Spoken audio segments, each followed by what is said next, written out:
Salut, c'est Seb. Je vous propose de me retrouver chaque fin de journée pour vivre les moments forts de l'étape.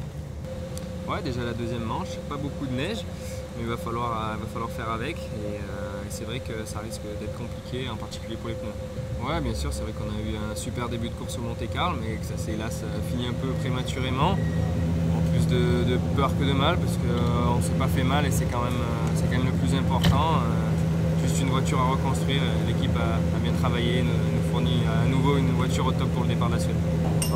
J'avais envie d'essayer quelque chose sur ce Monte-Carlo et de prendre des risques. Je savais que c'était un peu le seul rallye de l'année où on pouvait imaginer se battre avec des WRC. Ensuite, maintenant ça va être beaucoup plus difficile. On est en Suède, on a des pneus qui procurent beaucoup plus de grippe et du coup la puissance parle et il va juste falloir être patient. Ouais, c'est clair que maintenant le reste de la saison est dans cette optique-là. Il faut qu'on finisse le maximum de rallyes pour que l'équipe apprenne aussi et que nous on continue à valider nos notes sur ce spécial du championnat du monde. Et puis ensuite il va falloir bosser dur en essai avec l'Apollo pour qu'on soit au plus vite au départ des rallyes avec cette voiture. Alors depuis le Monte-Carlo, vous avez roulé avec cette Polo?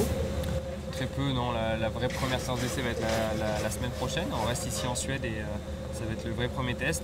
C'est vrai que la semaine dernière, on l'a quand même rapidement essayé en Allemagne, mais c'était plus un gros check-down pour voir que tout va bien et que la voiture était prête à venir en test. Allez, on se retrouve demain soir, après la première journée. Ça marche, à bientôt alors.